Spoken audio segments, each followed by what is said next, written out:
Hey, this is Marilyn Gigliotti. Hey, this is Brian O'Halloran. Hey, everybody. My name is Scott Schiaffo, actor best known as the Chulies Gum Guy from the film Clerks. And welcome to Clerks Minute. You're listening to Clerks Minute. And I'm not even supposed to be here today. Hi, this is Mike Zapsik from AMC's Comic Book Men, the podcast I Sell Comics, and the Ming and Mike Show. And you're listening to Clerks Minute. What's up, everybody? This is Ming Chen from AMC's Comic Book Men. You got a minute? Good, because you're listening to Clerks Minute. Hey, this is Walt Flanagan, the Lon Chaney of the 90s, and you are listening to Clerks Minute.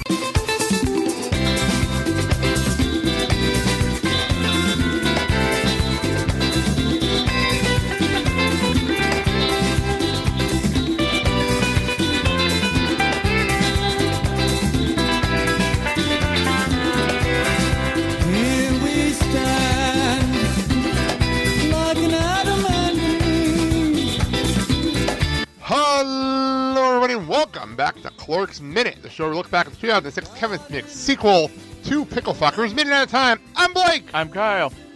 And I'm Tim from Saturday Morning Rewind. Yes, Tim, welcome to the show. I'm excited to be here, guys. I mean, I love Clerks. I love Clerks 2. I love Kevin Smith movies, so I am really excited to be here. Well, that's really cool. Thank you so much for coming on. I asked you because I remember a long time ago we talked about the Clerks cartoon, and I'm like, well, if you like the Clerks cartoon, maybe you like the movies. So I reached out. That's so true. So, I love both of them. Well, awesome. Well, we're coming in the middle of a very uncomfortable couple of minutes. It's really uncomfortable to watch. In our last episode where we had Joni from Austin Powers Minute on, we found out about Lance Downs and his and the pickle fucking, but we won't get into that here. But what we will get into is Lance actually says Randall might be the only one that remembers that, and Randall does say, I bet you still remember it really vividly. Pickle fucker. Yeah, I have a hard time believing that he wouldn't remember that. Yeah. I'm not going to lie. I bet it haunts him every night before he goes to sleep. I mean, he works at a hamburger place for the Hat Pickles. I'm sure it comes to mind every day. True. Yeah. All right. Do you have... So now we enter Elias. And this is where things get... Well, Elias has his moments... where I got to give him a little credit here for jumping at an opportunity. I can't even be mad at him for this. Because I would do the same thing. Maybe not as geeky, but still, I would do the same thing. He comes up and asks, do you have any interest in building the ultimate fan site with both Lord of the Rings and the Transformers? And he says he'd moderate it for free. And by the way, I'd like to thank Elias for literally bringing together everything we've been talking about the first half of the movie into one sentence. Yeah. Thank you, Elias, for that. Although part of me just thinks Elias moderating it for free. What an idiot! I know, really. Why would you do it for free? Yeah. Tim, would you go to a website for Lord of the Rings and Transformers on one website back in this time frame? I mean, why not? Of course I would. Of course. I honestly want to hear Peter Cullen do Gandalf's dialogue. You shall not pass. I can't even argue that. I do love the line from Randall. This guy's not into your D&D GoBots bullshit.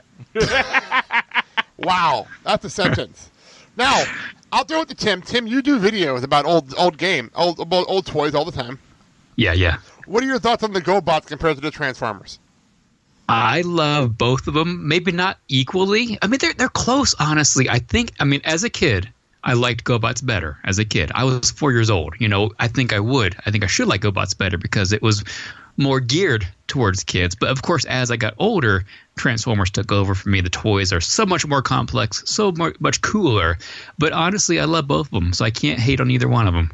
Fair enough. Kyle, your thoughts on the same subject?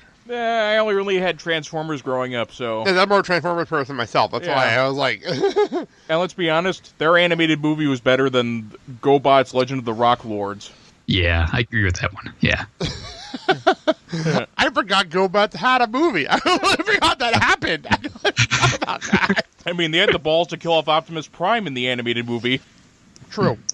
Mm-hmm. But they were also two totally different shows. I mean, they're very much alike, but like I said, more geared towards kids. GoBots was, so I can't really even compare the two of them. Well, according to Lance, the GoBots are the Kmart of Transformers. I don't know what this is about Kmart. They constantly run blue light specials? They kind of underpay their GoBots. I like that. That's good. I think we have our title, Underpaid GoBots. So Lance gives Elias his card with his email address. And I love the fact that he makes a big deal out of his email address being on his card. Because it's 2006, and that's still a big deal. Yeah.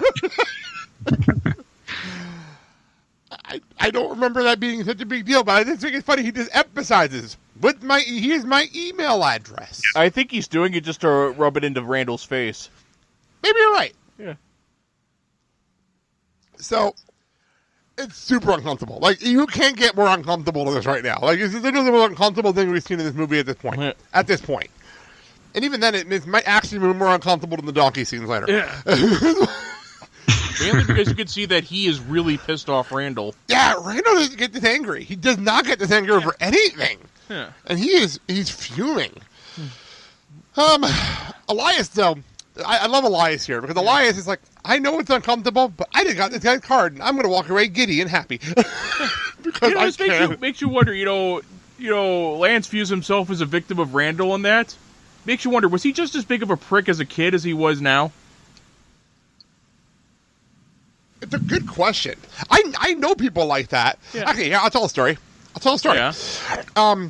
As everybody knows, this past May, I went out to back to Garfield, my hometown, for the Hall of Fame ceremony for high school football, for my football team, for the Sports Hall of Fame. I got inducted into the class of 2018.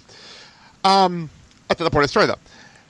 I ran into some people there, or it almost felt like they were trying to play the role they played in high school. Like, they don't want to be grown up. It's like, we're just going to sit right back into our roles. We're going to be douchebags, even though we're probably not this way anymore.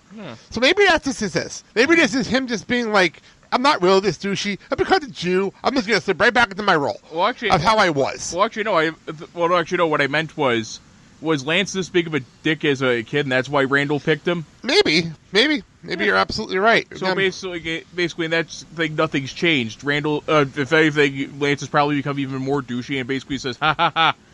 I make shitloads of money, so I have an excuse so I can be as douchey as I want." Tim, what do you think? I always felt that I don't know. I always felt as Randall was the bully even as a kid. So it's hard to say though. Yeah. It's weird with one of these with the actual bully, because you're right. I think this is almost like the hero in your own story thing. Yeah. Like Randall's the hero in his story, and Lance is the hero in his own story. It almost feels like, even when they were younger.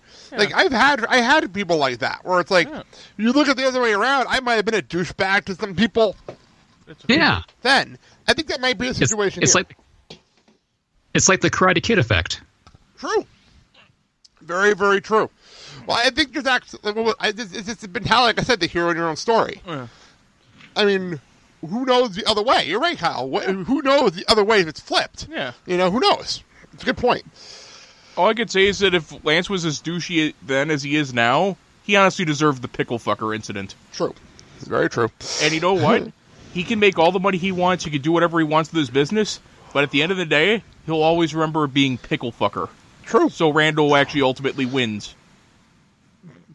But at the end of the scene, does Randall actually win? And we'll get to the end of the scene. It's more of a draw. We'll get to the end of the scene, though. Well, first of all, we've been commenting on the orders throughout this movie.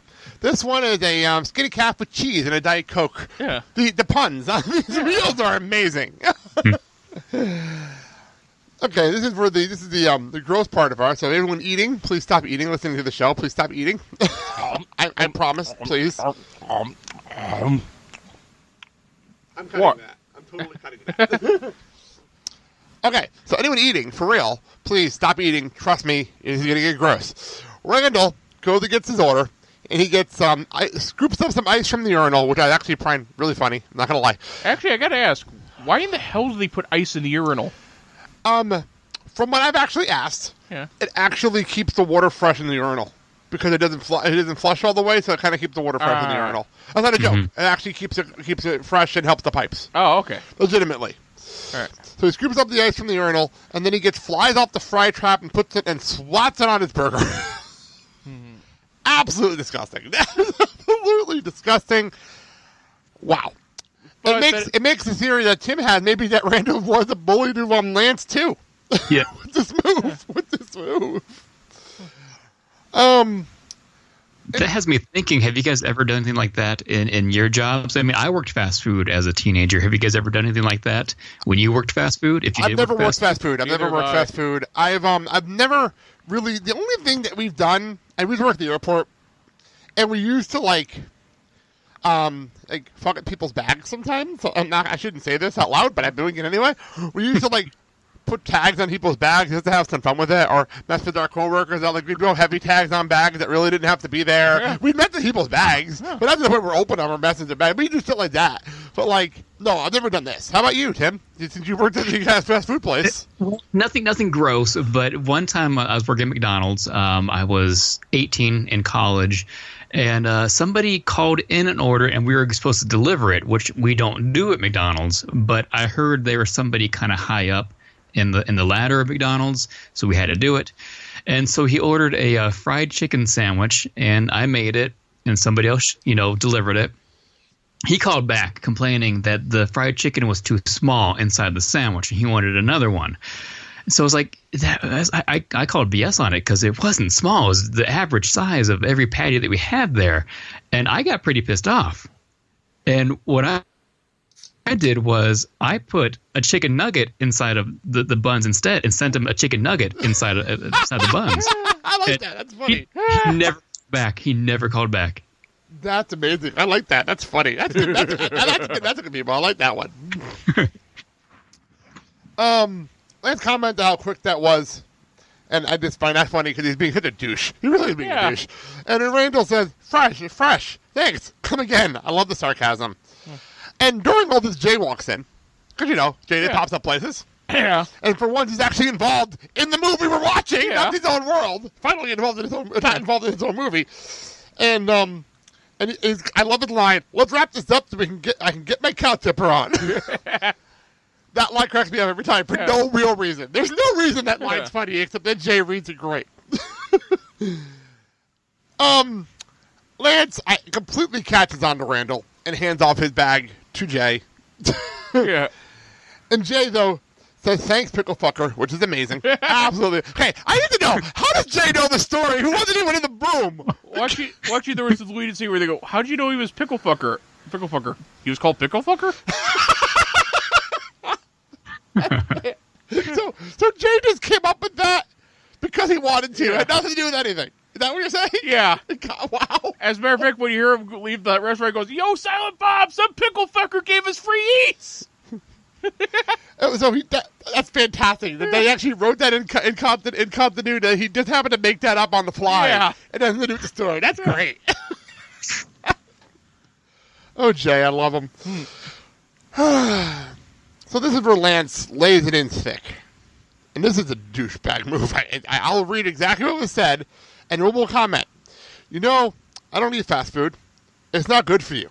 But when I heard you guys were actually working here, I had to see it for myself. It's kind of nice having that kind of free time.